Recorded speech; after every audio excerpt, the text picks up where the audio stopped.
IT job కోసం try చేస్తున్నారా? Coding tutor లో ట్రైనింగ్ తో పాటు స్టైఫండ్ అండ్ 100% జాబ్ గ్యారంటీ. నమస్తే, వెల్కమ్ టు సుమన్ టీవీ. నేను మీ సాయి. ఆంధ్రప్రదేశ్లో ప్రస్తుతం వాలంటీర్లు ఉద్యమం దిశగా అడుగులు వేయబోతున్నారా? వాలంటీర్లకు ఉన్నటువంటి సమస్యలు ఏంటి? ఇప్పుడున్నటువంటి కూటమి ప్రభుత్వం వాలంటీర్లను పట్టించుకోవట్లేదా? ప్రస్తుతం అక్కడ వాలంటీర్లు తీసుకోబోతున్నటువంటి సంచలనమైనటువంటి నిర్ణయానికి సంబంధించి మనం మాట్లాడదాం. మనతో పాటు Suman TV news chief editor Keshav గారు ఉన్నారు. సార్ నమస్తే. సో వాలంటీర్లకు సంబంధించి ఒక క్లారిటీ అయితే ఇప్పటివరకు రాలేదు. ఎలక్షన్ తర్వాత నుంచి కూడా కూటమి ప్రభుత్వం కూడా ఇంకా పూర్తి స్థాయిలో నిర్ణయం తీసుకున్నట్టే కనబడుతుంది. ఈ సందర్భంలో ఒక అల్టిమేటం జారీ చేశారు నిన్న, వాలంటీర్లు ఉద్యమం దిశగా అడుగులు వేస్తామంటూ. ఎలా చూడొచ్చుంటారు ఇది? ఒకటి, ఇప్పుడు ప్రభుత్వం చెయ్యను అనేటువంటి మాట చెప్తే ఉద్యమాల దిశగా వెళ్ళడానికి అవకాశం ఉంటుంది. తర్వాత ప్రభుత్వం చేస్తున్నటువంటి ప్రకటనలో ఒక స్పష్టత ఇచ్చేటువంటి ప్రయత్నం మొదటి రోజు నుంచి కూడా చేస్తున్నారు. వాలంటీర్ల వ్యవస్థ లేకపోతే రాష్ట్రంలో ఏ పని జరగదో, మొత్తం రాష్ట్రం అంతా తలకిందులు అయిపోద్ది అనేటువంటి పరిస్థితిని సృష్టించింది గత ప్రభుత్వం. ఎలక్షన్స్ ముందర జరిగినటువంటి పరిణామాల్లో చంద్రబాబు నాయుడు గారు కూటమి నాయకుడిగా ఒక హామీ ఇచ్చారు. వాలంటీర్ల వ్యవస్థను కొనసాగిస్తాం, కానీ ఇంతకంటే సమర్థంగా కొనసాగించడానికి కావాల్సినటువంటి మార్పులు తీసుకొస్తాం, ఎవరిని తీసేయమనేటువంటి మాట చెప్పారు. 5,000 రూపాయలు ఇస్తున్నటువంటి వేతనాలని, అంటే గౌరవ వేతనాలు అంటున్నారు, అది జీతమా కాదా ఏంటిది? వాలంటీర్ అంటే స్వచ్ఛంద కార్యకర్త, స్వచ్ఛందంగా చేసే వాళ్ళకి జీతాలు ఇవి ఇవ్వడానికి అవకాశం ఉండదు. కానీ మొత్తానికి ఏదో ఒక వెసులుబాటుతో గత ప్రభుత్వం అమలు చేసింది. దాన్ని ఏకంగా 10,000 చేస్తామని ఈ ప్రభుత్వం చెప్తుంది. మొత్తం 2,30,000 మంది వాలంటీర్లని గత ప్రభుత్వ హయాంలో అపాయింట్ చేశారు. ఇది మొత్తం ఎలక్షన్స్ ముందర జరిగిన పరిణామాల్లో దాదాపు 1,00,000 మంది, 1,03,000, 1,04,000 మంది రాజీనామాలు చేశారు. మిగిలిన వాళ్ళు 1,25,000 మంది కనిపిస్తున్నారు లెక్క. ఈ 1,25,000 మందిని ఏ విధంగా ఉపయోగించాలనే దాని మీద ప్రభుత్వం అంతర్గతంగా ఒక కసరత్తు చేస్తుంది. మనకి వస్తున్నటువంటి సమాచారం ప్రకారం వాలంటీర్ల విద్యార్హత, ఎందుకంటే గతంలో అపాయింట్ చేసినప్పుడు వాళ్ళని ఏ బేసిస్ మీద అపాయింట్ చేశారనే దానికి ఏం పబ్లిక్ ఇదేం లేదు కాబట్టి, సో ఒక ప్రాపర్ ఆడిట్ సిస్టమ్ ఉండాలి అనేటువంటి ఉద్దేశంతోనే గవర్నమెంట్ ఒక్కొక్క అడుగు ముందుకేస్తుంది. ప్లస్ విపక్షంలో ఉన్నప్పుడు ప్రధానమైన ఆరోపణలు కొన్ని చేయడానికి కారణం ఏంటంటే, కొన్ని చోట్ల జరిగినటువంటి ఇన్సిడెంట్స్, వాలంటీర్లు కొన్ని చోట్ల దాడులకు పాల్పడడం కావచ్చు, దోపిడీలకు పాల్పడడం కావచ్చు, అమ్మాయిల విషయంలో జరిగినటువంటి ఇన్సిడెంట్స్ కావచ్చు, ఇవన్నీ దృష్టిలో పెట్టుకొని వాలంటీర్ల వ్యవస్థను ఒక రెస్పాన్సిబుల్ సిస్టమ్గా మలిచేటువంటి ప్రయత్నం ఈ ప్రభుత్వం చేస్తుంది. అందుకనే కొంత జాప్యం జరుగుతున్నట్టుగా ఉంది. ప్లస్ ఓవరాల్గా ఈ అగ్రిమెంట్ కూడా 5 ఏళ్లకి ఏదో చేశారో, ఆగస్ట్ ఎండింగ్తో ముగుస్తుంది అనేటువంటి చర్చ నడుస్తుంది. ఆ లీగల్ ప్రొసీజర్స్ ఏమున్నాయనే దాన్ని ఈ ప్రభుత్వం స్టడీ చేస్తుంది. ఇప్పుడు విధుల్లో ఉన్నటువంటి వాలంటీర్ల వ్యవస్థలో 39%, 40% మంది దగ్గర కేవలం 10వ తరగతి దానికంటే తక్కువ అర్హత కలిగినటువంటి వాళ్ళే ఉన్నారు అక్కడ. ఇంటర్మీడియట్ చదివిన వాళ్ళు, డిగ్రీ చదివిన వాళ్ళ పర్సంటేజ్ కంపారిటివ్గా తక్కువ. సో డిగ్రీ చదివి ఉన్న వాళ్ళ పర్సంటేజ్ 23-22% కంటే ఎక్కువగా లేదు. సో 10th ఇంటర్ వాళ్ళే ఎక్కువ మందిని అక్కడ అపాయింట్ చేసినటువంటి పరిస్థితి ఉంది. ఈ ప్రభుత్వం చేస్తున్నటువంటి ఆలోచన విధానం ఏంటంటే, స్కిల్ సెన్సస్ పేరుతో ఆల్రెడీ ఒక ప్రక్రియను మొదలుపెట్టింది.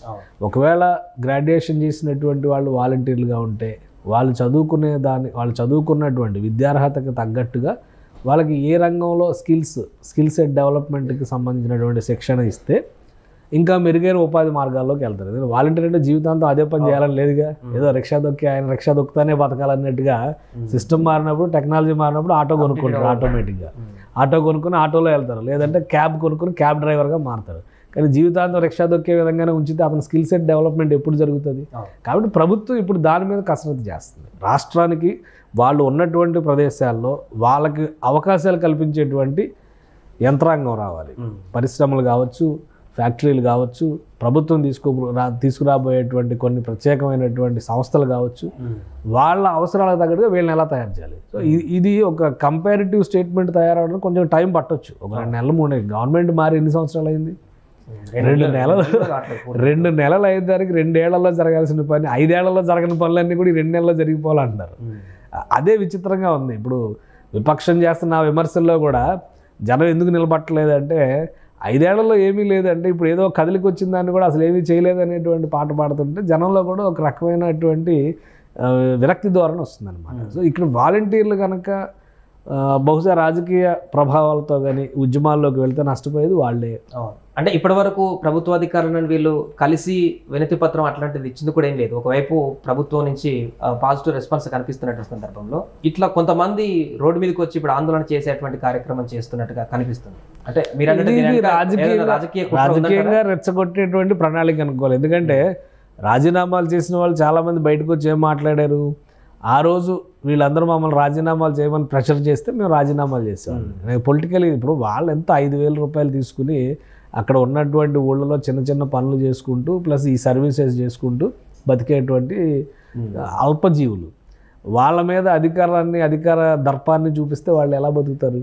కాబట్టి ఇప్పుడున్నటువంటి ప్రభుత్వం దాన్ని ఒక సిస్టమేటిక్ దీనిలోకి, ఇప్పుడు ఆల్రెడీ గ్రామ కార్యదర్శుల వ్యవస్థ దగ్గర నుంచి ఎంపీడీఓలు ఆర్డీఓలు దాకా ఒక సిస్టమ్ ఉంది, ఒక 5 టైర్ సిస్టమ్ మనం ఫాలో అవుతున్నాం. రాష్ట్ర స్థాయిలో ప్రభుత్వానికి సంబంధించినటువంటి విధుల నిర్వహణ కార్యాచరణ అమలుకు సంబంధించిన యంత్రాంగం దగ్గర నుంచి గ్రామ స్థాయి వరకు 2 సిస్టమ్స్ నడుస్తాయి ప్యారలల్గా.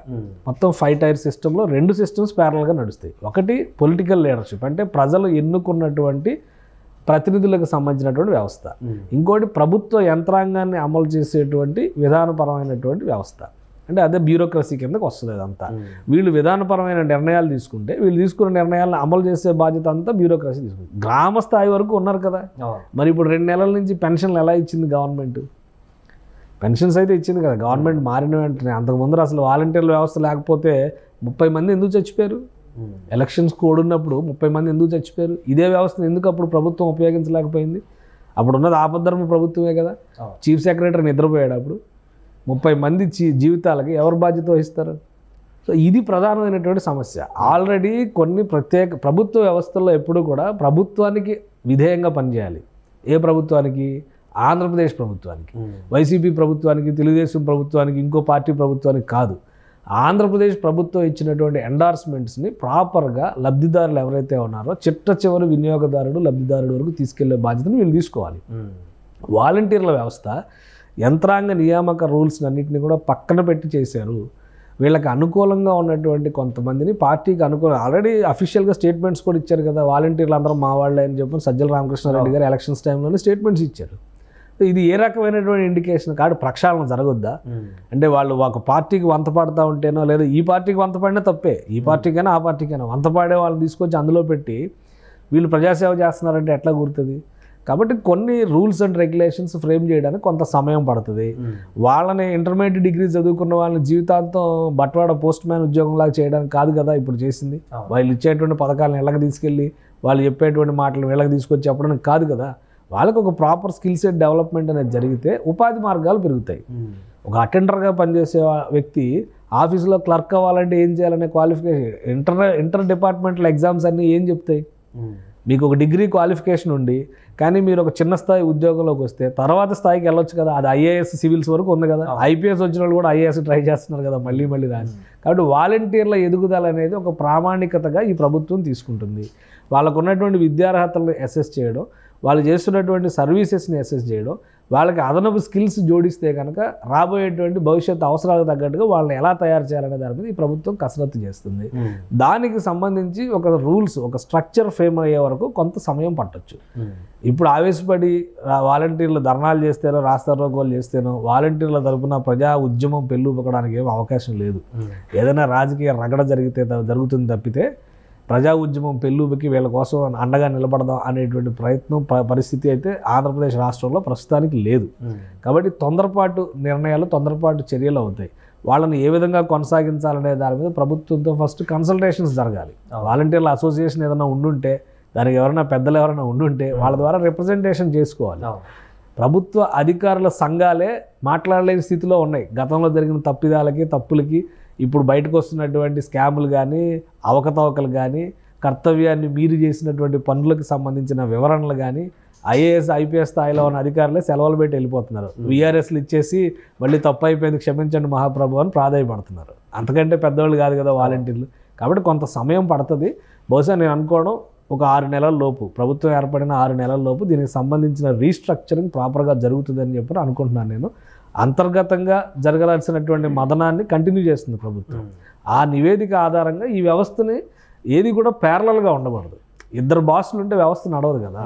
గ్రామ కార్యదర్శులు అనేటువంటి ఒక వ్యవస్థకు ప్యారలల్గా తీసుకొచ్చి, అలానే గ్రామ స్థాయిలో సర్పంచ్లు అనేటువంటి వ్యవస్థలు, గ్రామ స్వరాజ్యం అనేటువంటి కాన్సెప్ట్నే నిర్వీర్యం చేసే విధంగా అది ఉంది. ఎన్నుకున్న ప్రజాప్రతినిధులు జీరో, అక్కడ ఏమీ లేదు, మేము జీరోలో అయిపోయాం అనేటువంటి పరిస్థితి వచ్చింది. ఈరోజు జెండా వందనం గురించి మనం మాట్లాడినా, స్థానికంగా గ్రామ సభల నిర్వహణకు వెళ్తున్నారు. ఎందుకు వెళ్తున్నారు? ఇవన్నీ కూడా ఒక వ్యవస్థ, ఒక లక్ష్యాన్ని నిర్దేశించి దానికి తగ్గట్టుగా రాజ్యాంగం సూచించినటువంటి చట్టాలు చేసినటువంటి ప్రతిపాదనలకు అనుకూలంగా రెండు వ్యవస్థలు నడుస్తున్నాయి. వాటిని నిర్వీర్యం చేస్తూ మన సొంత దళారీ వ్యవస్థను పెట్టుకున్నట్టుగా ఉండకూడదు వాలంటీర్ వ్యవస్థ. ఇప్పటివరకు నడిచింది ఆ విధంగా అనేటువంటి అభిప్రాయంతో ప్రభుత్వం ఉంది. అందుకు ఇప్పుడున్నటువంటి ప్రభుత్వం ఆ మాట చెబుతుంది. దానికి అనేక ఆధారాలు కూడా ఉన్నాయి. కాబట్టి దాన్ని ప్రక్షాళన చేయాల్సినటువంటి అవసరం ఉంది. ప్రక్షాళన చేయడానికి కొంత సమయం అయితే ఖచ్చితంగా పడుతుంది. Right sir. అది ప్రస్తుతం ఆంధ్రప్రదేశ్లో కొంతమంది వాలంటీర్లు నిన్న అఫీషియల్గా బయటకు వచ్చి ఉద్యమం దిశగా మేము అడుగులు వేస్తాం, ఇప్పుడున్నటువంటి ప్రభుత్వం వాలంటీర్లకు సంబంధించినటువంటి సమస్యలు కనుక పరిష్కరించకపోతే అనేటువంటి ఒక అంశాన్ని తెరపైకి తీసుకురావడం పట్ల అయితే ప్రస్తుతం కొంత చర్చ కొనసాగుతుంది. సుమన్ టీవీలో మీ పర్సనల్ అండ్ బిజినెస్ ప్రమోషన్స్ కోసం కింది నెంబర్కి కాంటాక్ట్ చేయండి.